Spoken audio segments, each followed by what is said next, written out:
Hadikusumo, lahir di Jakarta 17 Oktober 1951, adalah mantan Danjen Kopassus, pengusaha, dan politisi. Berasal dari keluarga ilmuwan dengan kakek seorang pendiri Bank Negara Indonesia, Margono Joyo Hadikusumo, dan ayah seorang begawan ekonomi, Sumitro Joyo Hadikusumo ini, Prabowo menghabiskan masa kecil dengan cerita-cerita kepahlawanan. Dengan panggilan kesayangan Gatot Koco dari sang kakek, Prabowo mewarisi nama Subianto dari sang paman, yang gugur dalam pertempuran Lengkong di tahun 1946. Masa remajanya dilewati dalam masa pertempuran ideologi antara komunisme dan nasionalisme, PRRI, dan pengungsian ke luar negeri. Sang ayah juga mendidik Prabowo agar tidak manja dengan mengirimkannya sekolah ke luar negeri.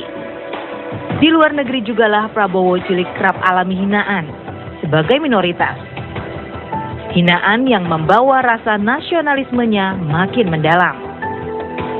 Tahun 1983, Prabowo menikahi Siti Hediati Haryadi yang merupakan anak Soeharto.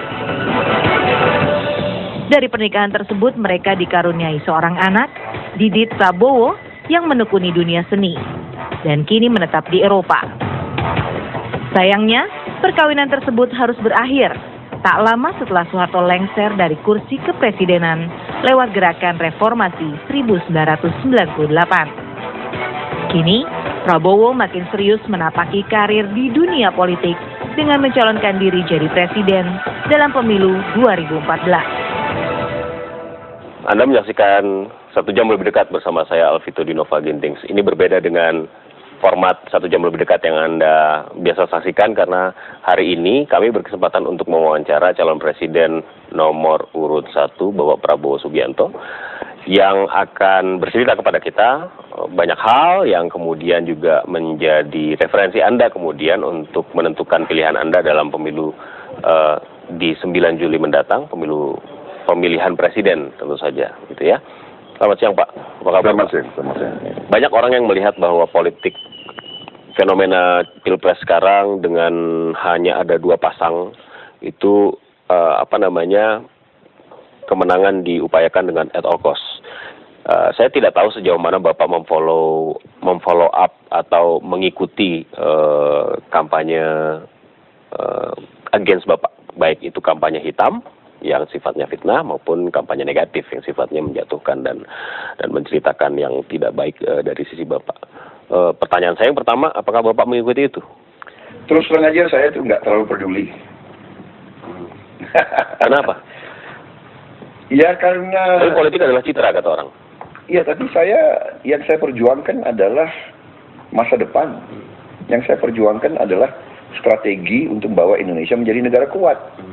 Negara makmur, negara adil. Saya ingin menghilangkan kemiskinan. Saya punya strateginya bersama tim saya yang dukung saya banyak. Saya maju ke rakyat. Jadi orang-orang yang nyerang secara negatif ya silahkan aja, ya kan? Rakyat Indonesia yang memutuskan. Perasaan saya rakyat Indonesia tidak sebodoh yang mereka nilai. Feeling saya, karena saya ke rakyat, saya rasakan. Tiap kali saya muncul di rakyat, saya merasakan dukungan luar biasa. Saya merasakan dukungan luar biasa. Mereka keluar dari rumah, mereka bukan masa yang dikerahkan. Keluar dari rumah, di jalanan, mereka kasih tangan. Ini tangan-tangan saya ini kena semua. Iya kan? Karena rakyat kita itu ternyata tangannya kuat-kuat. Kalau kasih tangan tuh keras-keras sekali gitu. Benar-benar sakit, tapi bagi saya nggak apa-apa. Nah, Bapak ingat, jadi kalau Bapak jadi dan jadi... Iya, jadi saya merasa ya, dan ingat, di mana-mana rakyat sekarang udah punya handphone. Iya kan? Tukang ojek punya handphone, petani punya handphone. Rakyat kita nggak semua. Iya, jadi saya pikir, saya mau konsentrasi kepada program. Ini kita sekarang tinggal 20 hari, 21 hari. Sudah, saya mau bicara pemikiran saya, kalau ditanya. Kalau nggak ditanya, saya datang ke rakyat. Ya terserah, nanti ya rakyat yang menilai. Ya. Jadi orang-orang yang negatif campaign atau black campaign itu menurut saya, feeling saya, mereka ada beberapa kelompok, ada yang memang sebetulnya antek daripada kekuatan asing. Jadi Indonesia ini nggak boleh punya pemimpin yang bersih dan kuat. Itu tidak boleh. Indonesia harus dipelihara dalam posisi sekarang. Sebagai pasar, sumber bahan baku. Indonesia, ya orang Indonesia itu pelayan. Dan itu intinya itu, Indonesia pelayan. Indonesia harus bodoh, pelayan, kacung. Nah, saya tidak mau itu. Saya tidak mau negara saya jadi kacung. Saya mau bersahabat sama semua negara, tapi negara saya bukan negara kacung. Jadi ini feeling saya, ini ada rasialisme terhadap kita, terhadap orang Indonesia. Orang Indonesia ini mau dipelihara sebagai kacung, pesuruh. Kamu boleh TKI, kamu boleh kerja di kebun-kebun saya, memetik, kamu boleh jadi tukang sapu, jadi pembantu di keluarga saya. Kamu tidak boleh punya mobil buatan Indonesia, kamu tidak boleh jadi negara modern. Itu kira-kira begitu. Dan ada juga yang orang-orang, ya sudahlah, orang-orang mungkin iri, tapi sudahlah, saya nggak mau mikirin itu lah. Iya kan? Untuk apa dipikirin? Iya kan? Kalau rakyat percaya mereka, ya nggak apa-apa. Saya kembali ke sini, saya urus sapi saya sama kambing saya. Iya kan? Jadi Bapak tidak terlalu peduli? Enggak, saya nggak peduli. Saya hanya mau mengabdi kepada bangsa dan negara. Saya pasrah kepada Tuhan. Saya sudah dan saya tetap akan optimis. Karena saya masih punya cita-cita banyak ya. Kalau tidak terpilih, saya ingin bikin sekolah unggulan. Saya juga harus perbaiki universitas yang saya pimpin, dan saya ingin punya klub sepak bola. Apa sih kejadian yang paling, saya nggak tahu, menarik kah, paling membekas buat Bapak dalam perjalanan Bapak beberapa hari terakhir ini sebagai calon presiden mengunjungi daerah-daerah, selain dipegang dan dicakar-cakar oleh ibu-ibu itu? Saya merasakan getaran, semangatnya ini, dukungan besar sekali. Saya merasakan itu. Kan nggak bisa dibuat. Kalau umpamanya di suatu tempat, massa sudah kumpul, yaitu massa yang dikerahkan. Ya. Tapi saya dalam perjalanan dari airport, dalam perjalanan dari mana itu, rakyat tahu rombongan kita lewat, mereka keluar dari toko, mereka acung-acungkan tangan satu. Iya kan? Itu kan bukan rakyat yang dikerahkan, bukan rakyat yang dibayar kan? Iya kan? Jadi saya merasa dukungan dari bawah gitu. Dan Anda kan juga monitor. Di rumah Polonia itu kita nggak minta tiap hari 5-6 ormas datang dari mana-mana. Deklarasi. Saya sampai harus minta maaf, banyak sekali saya tidak bisa hadir deklarasi itu. Banyak yang kecewa mungkin. Dan ini bukan kita rekayasa, bukan kita minta, bukan kita ini, kita harus menampung dukungan-dukungan itu. Saya kemarin di Makassar hadir perwakilan dari 300 guru besar. Bayangkan nggak, di Makassar dari Sulawesi Selatan dan bagian itu kumpul 300 guru besar. Perwakilannya, dia bawa tanda tangan dari 300 guru besar. Yang hadir hanya mungkin 20-30. Ini kan sesuatu yang luar biasa. Bayangkan, guru besar, cendekiawan, ini adalah orang-orang yang terpintar di suatu negara. Dia punya nalar, dia punya rasio, dia bisa bandingkan yang mana yang masuk akal, yang mana yang punya program, yang mana yang punya strategi, dan yang mana yang menguntungkan negara. Mereka nyatakan dukungan. Kemudian para ulama-ulama besar, mereka nyatakan dukungan. Jadi saya merasakan, saya kira kalau ada survei-survei yang tidak menangkap arus ini, ya saya nggak mengerti. Ya. Tapi saya paham arah pertanyaan Anda dalam arti begini, memang pemilihan presiden ini dibuat suatu ajang perebutan kekuasaan, di mana ada pihak-pihak yang mau at all cost untuk mendapatkan, karena negara kita sangat besar, kan begitu. Dan ini, tapi ternyata sebagian besar rakyat, sebagian besar pemimpin, sebagian besar elit sadar apa sebenarnya yang terjadi. Karena itulah mereka berbondong-bondong mendukung kami, gitu. Ya, mereka berbondong-bondong mendukung kami. Gitu. Mungkin di awal kalau lihat, ya itu, Anda kan sudah pakai istilah negara-negara tertentu, ya. Dan Anda bisa lihat mungkin kekuatan uang yang ada di pihak tertentu. Anda lihat aja kualitas billboard sama baliho, ya kan? Benar nggak? Anda bisa menilai, para elit bisa menilai, rakyat kita bisa menilai. Kita sekarang ada gerakan, baru saya dikasih tahu, satu rumah satu baliho.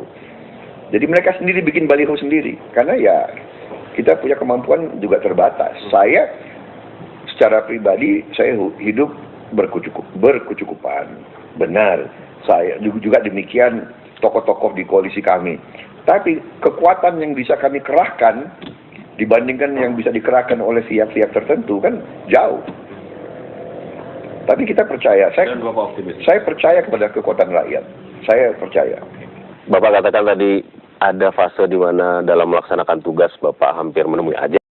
Iya gitu. Mantan anggota militer dulu, mantan jenderal. Calon presiden. Mantunya Soeharto. Danjen Kopassus. Kalau Prabowo nyapres, sah-sah aja.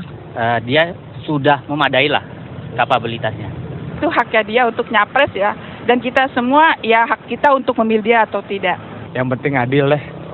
Sejahtera untuk rakyat. Saya aja pilih golput. Kalau misalnya berpotensi, kenapa enggak?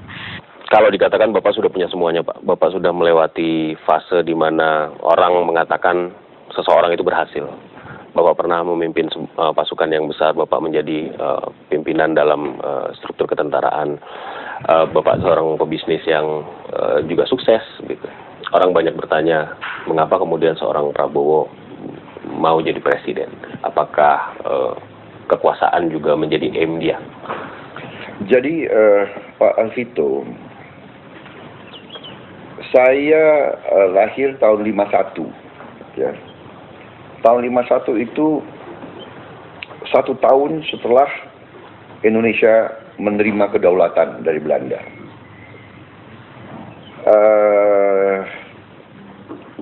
Waktu saya mulai sadar, umur 3, 4, 5, 6 tahun, pembicaraan di keluarga saya itu pembicaraan tentang Indonesia yang baru merdeka, Indonesia yang baru mengusir penjajah.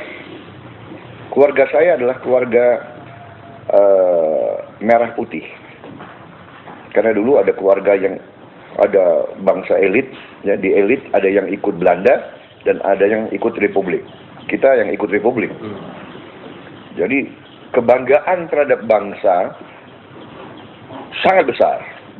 Kemudian di keluarga saya ada satu peristiwa di mana kakek saya kehilangan 2 anak laki di hari yang sama dalam perang kemerdekaan. 2 laki, 2 putranya di hari yang sama gugur. Ini di keluarga saya ini peristiwa yang sangat besar. Bahkan saya diberi nama Subianto. Prabowo Subianto itu nama putra, iya, salah satu putra kakek saya yang gugur. Adik saya Hashim Suyono. Jadi suasana cinta tanah air ini sangat kental. Setiap pembicaraan di meja makan, bagaimana Pak Dirman, bagaimana di Ponorogo, bagaimana. Jadi itulah yang mendorong saya sebetulnya. Saya sekolah ke luar negeri tetap dengan rasa bangga saya anak Indonesia. Dan saya masuk tentara dengan rasa itu. Saya harus jaga kehormatan bangsa, saya harus bela, saya harus bikin Indonesia hebat, Indonesia kuat. Dalam pengabdian saya masuk tentara di pasukan tempur. Dan saya pernah di usia muda, 24-25 tahun, saya pernah terlibat dalam peristiwa-peristiwa pertempuran, ya. di mana saya hampir mati, Pak Alvito. Nah, kalau orang sudah hampir mati, sudah menghadapi maut, dia baru sadar apa yang penting dalam hidup. Jadi, akhirnya saya menjadi orang yang mengerti bahwa hidup ini harus kita buat penuh arti. Hidup ini harus bermanfaat bagi bangsa, bagi rakyat. Nah, jadi dalam perjalanan hidup saya itu, bagaimana saya menjaga kehormatan bangsa saya, bagaimana saya membuat negara saya berhasil menang, dihormati. Itu yang mendorong saya. Nah, di ujung karier saya mengalami semacam shock tahun 98. Loh, kok negara yang katanya hebat, macan Asia, pertumbuhan 7-8% setahun selama sekian puluh tahun, kok tiba-tiba crash? Saya pelajari ada apa. Kemudian saya lihat setelah sekian puluh tahun merdeka, kok Indonesia tidak tambah kaya. Kekayaan kita lihat mengalir ke luar negeri. Rakyat masih miskin. Kita tidak punya mobil buatan Indonesia. Kita tidak punya apa-apa buatan Indonesia. Semua kita beli dari luar negeri. Kita import makan, import jagung, import ikan, import garam. Wah, di mana ini? Di mana negara merdeka? Masa negaranya Gajah Mada, negaranya Diponegoro, negaranya Sultan Agung, negaranya Sudirman kok harus import garam? Ya, di mana kehormatan bangsa kita? Kemudian bolak-balik kita itu hanya jadi dibilang negara miskin, negara lemah. Sehingga sepertinya itu yang mendorong saya mengatakan, oh, akhirnya kita mau tidak mau kita harus terjun ke politik. Kita harus berada dalam kekuasaan untuk berbuat baik. Nah, itu saya kira itu yang mendorong saya. Karena saya melihat dan saya agak kecewa dengan coba untuk bertanya secara hipotetis kepada Bapak. Hari pertama ketika Bapak, setelah Bapak dilantik jadi presiden, apa yang akan Bapak lakukan? Jadi kalau hipotesa Anda, kan saya menang. Jadi bukan hari pertama dilantik. Begitu saya tahu saya menang, saya sudah akan kerja. Jadi katakanlah tanggal berapa saya tahu saya menang. Ya sudah, saya akan kumpulkan tim saya. Satu, tim inti saya, mitra-mitra koalisi, ya kan, yang tokoh-tokoh pemimpin, kita bersama-sama akan menyusun kabinet. Sesudah itu, berbarengan dengan itu, tim pakar sudah mulai kerja memperbaiki program-program, strategi apa. Jadi bukan hari pertama dilantik, hari pertama tahu kita menang. Jadi sudah sah, kita masih dikasih waktu berapa bulan ya? Juli, Agustus, September. Jadi kita kan 2 bulan full. 60 hari kita sudah mulai kerja. Sehingga nanti mana yang akan Bapak prioritaskan? Sektor mana yang akan Bapak prioritaskan? Masalah kita ini adalah masalah yang besar. Jadi kita tidak bisa bilang satu sektor yang harus diprioritaskan. Pertama ya, yang saya harus dengan tim, kita harus evaluasi bagaimana caranya kita menghemat uang. Menghemat uang. Jadi di situ tantangan yang besar kita, bagaimana hal-hal yang tidak terlalu penting harus kita berani kita hemat. Untuk pertama. Kedua, kita harus tingkatkan penerimaan negara. Ya kan? Keempat, kita harus tutup peluang-peluang kekayaan, potensi-potensi kekayaan yang hilang. Ini kan yang jadi polemik sekarang. Ya kan? Dalam hal ini, semuanya itu baru kita terapkan strategi kita. Yang kita ingin Indonesia menjadi negara produktif. Tetapi yang paling utama kita harus selamatkan atau kita harus amankan adalah kita harus amankan pangan kita. Kita harus swasembada pangan. Kita tidak boleh import pangan dan kita harus kurangi import bahan bakar dari luar. Ini dua yang sangat penting. Ekonomi kita selama kita import pangan dan bahan bakar, ekonomi kita tidak kuat dan tidak mandiri. Jadi itu strategi besar saya. Kontrak karya baru kemudian belakangan. Apa itu? Kontrak karya dengan asing dan lain sebagainya itu. Itu saya kira itu tidak terlalu fundamental. Itu ternyata Pak Alvito ya, kalau kita hitung-hitung kekayaan kita begitu besar dan kebocoran-kebocoran itu kalau kita tutup kita bisa dapat uang yang sangat besar sehingga kontrak-kontrak itu nanti secara alamiah aja kita hadapi gitu loh. Kenapa saya bertanya soal ini? Karena banyak orang yang berpikir bahwa ketika Bapak menjadi presiden, kemudian hal pertama yang dilakukan adalah itu. Apa itu? Ya, memperbarui kontrak karya dan lain sebagainya karena ada kekhawatiran dari pihak asing Bapak akan menjadi presiden yang tidak friendly dengan mereka dan lain sebagainya. Saya kira itu sengaja dihembusi oleh orang-orang yang Agen lagi. iya. Jadi kan saya berkali-kali saya bilang di mana-mana, saya akan mempertahankan kepentingan nasional Indonesia.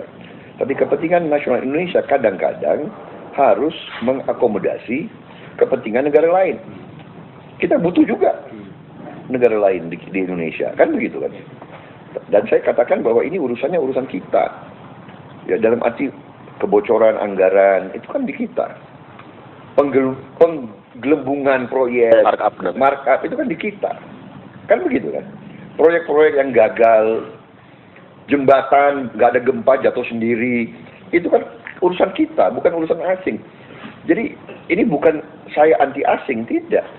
Saya mengatakan, saudara-saudara, persaingan di dunia ini keras. Kalau kita nggak beres, kita akan kalah. Kan begitu. Jadi bukan soal kontrak-kontrak kita akan hormati. Kita nggak mungkin tidak hormati kontrak. Iya, kan? Saya kalau kontrak yang tidak adil, boleh dong kita renegosiasi. Kenapa tidak boleh? Boleh. Antara perusahaan sama perusahaan minta renegosiasi boleh.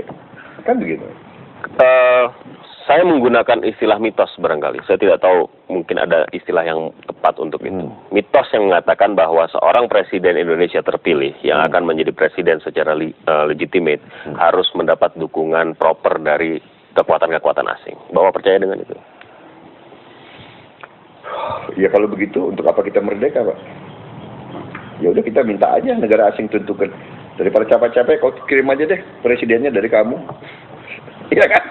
Di rental. Nah, iya. Atau kau umumkan aja deh petunjuk, benar kan? Saya tidak percaya itu. Saya tidak percaya itu. Ya kan? Banyak negara ternyata memilih pemimpin-pemimpin mungkin yang tidak disukai oleh kekuatan-kekuatan tertentu. Itu tergantung rakyatnya sendiri. Ya kan? Jadi saya lihat banyak contoh orang-orang yang tidak disukai negara-negara tertentu dipilih oleh rakyat, ya kan? Baru saja India memilih siapa itu? Modi dan sebagainya. Jadi saya kok tidak begitu ya. Saya pikir itu hanya mitos. Iya, hanya mitos. Kembali ke rakyat saya kira. Boleh cerita nggak Pak sama kita? Bagaimana sesungguhnya awal pertemuan Bapak dengan Pak Jokowi?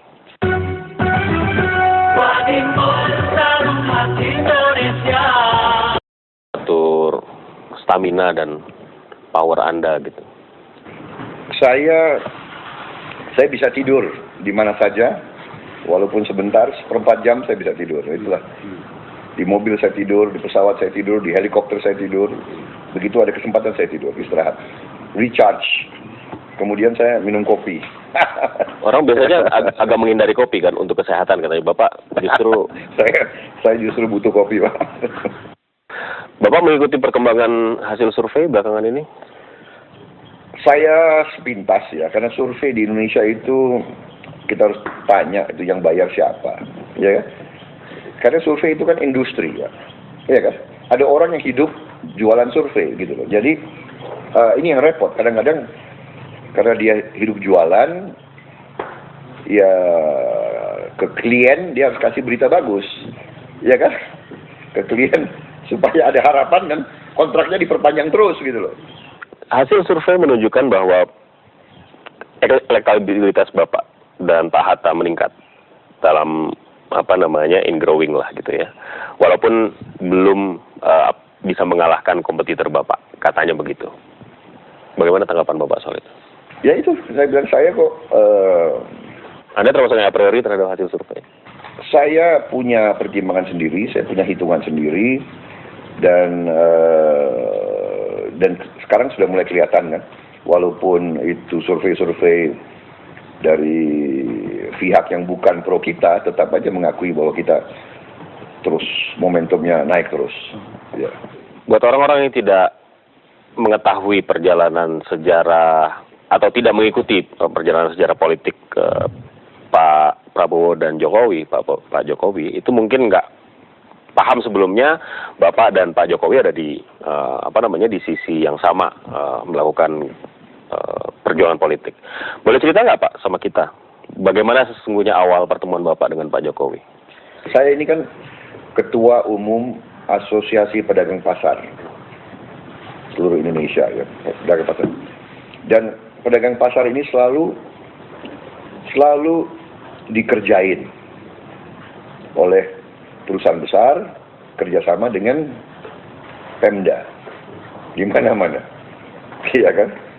Kemudian mereka sering digusur, sering alasan pasar ini kotor, tua, jorok, harus di develop baru. Begitu di develop baru, penghuni yang lama nggak mampu masuk bayar. Ini klasik terjadi. Dan modusnya selalu kalau mau bangun pasar baru, yang lama itu terjadi kebakaran. Ini sudah klasik. Kalau tidak salah, statistiknya adalah di seluruh Indonesia itu tiap bulan satu kebakaran di pasar. Nah, saya dengar di Solo ada seorang wali kota yang berhasil memindahkan dengan baik. Saya tertarik. Perjalanan lanjut. Kemudian tibalah pilkada gubernur DKI, kalau nggak salah itu 2012. Kemudian mencari-cari tokoh.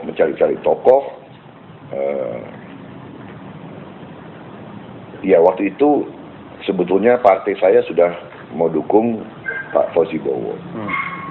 Dan waktu itu kan saya masih punya semacam kerjasama dengan PDIP. Iya kan? Saya punya perjanjian tertulis. Jadi saya berpikir, dan di banyak tempat kita juga sebenarnya kerjasama dengan PDIP. Pak Jokowi kader PDIP, tetapi saya dengar PDIP juga tidak mencalonkan dia.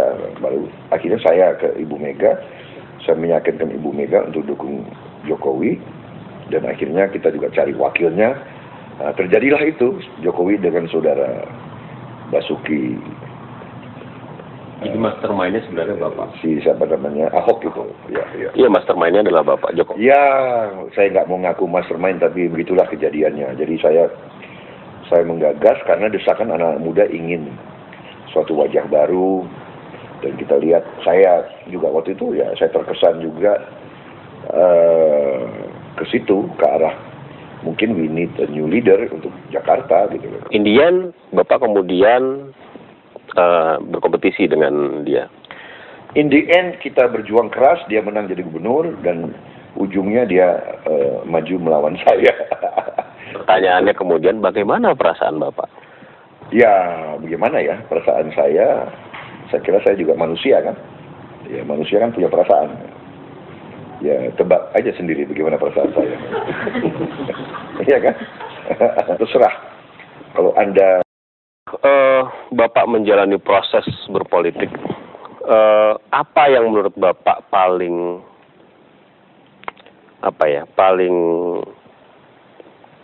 berkesan buat Bapak dalam perjuangan politik Bapak?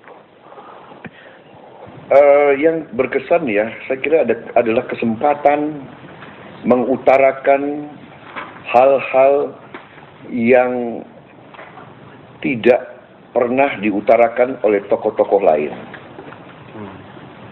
Saya kira itu. Saya terus terang aja bukan seorang profesor ekonomi, tetapi ada beberapa fenomena yang saya ungkapkan di hadapan para guru besar ekonomi, mereka sendiri tercengang. Ya, di mana saya mengungkap fenomena bahwa kekayaan nasional kita mengalir ke luar negeri. Ya. Fenomena bahwa devisa kita, negara kita mengalami keuntungan tiap tahun 25 miliar dolar selama 15 tahun, dan keuntungan itu tidak tinggal di Indonesia. Jadi,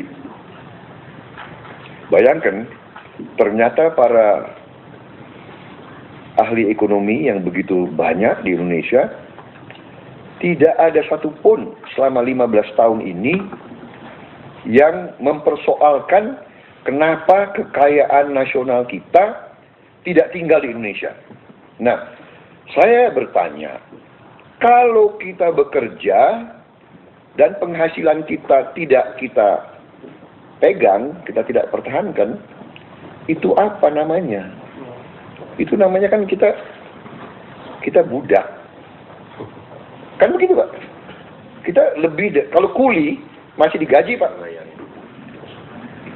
Ini kekayaan kita diambil, kita dan diam. Dan elit Indonesia tenang, diam. Jadi kalau saya yang bicara. Saya keliling kemana-mana, kadang-kadang tidak ditanggapi, tidak pernah dimuat. Alhamdulillah sekarang Anda wawancara saya, ya kan? Iya kan? Banyak orang yang dari sebagian orang yang masih percaya sama politik, Pak. Banyak orang yang juga a priori sama politik, karena politik tidak menghasilkan apa-apa. Calon yang tadinya berbunga-bunga, yang mempesona, pada akhirnya juga nggak ngapa-ngapain juga, nggak memberikan apa-apa buat rakyat. Jadi begini, itu tidak benar, itu tidak boleh. Justru itu berbahaya. Jadi ada yang mengatakan ya, bahwa kalau orang baik diam semua, yang berkuasa adalah orang-orang yang tidak baik, ya kan? Jadi kasarnya itu, kalau orang yang baik tidak mau berpolitik, yang berpolitik nanti orang-orang jahat. Jadi itu tidak benar. Kita harus yakinkan semua rakyat,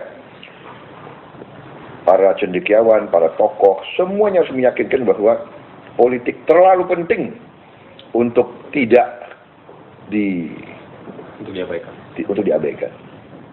Justru orang golput itu yang mencelakakan negara. Datang ke TPS, pilih yang Anda harus konsekuen, pilih yang menurut Anda terbaik. Partai A, Partai B, Partai C, kalau dalam hal ini nomor 1 atau nomor 2 silakan. Kalau Anda tidak memilih, Anda golput, suara Anda ini yang bisa dijual belikan. Jadi dan kita harus percaya bahwa rakyat memilih akhirnya bisa mendapatkan perbaikan hidup.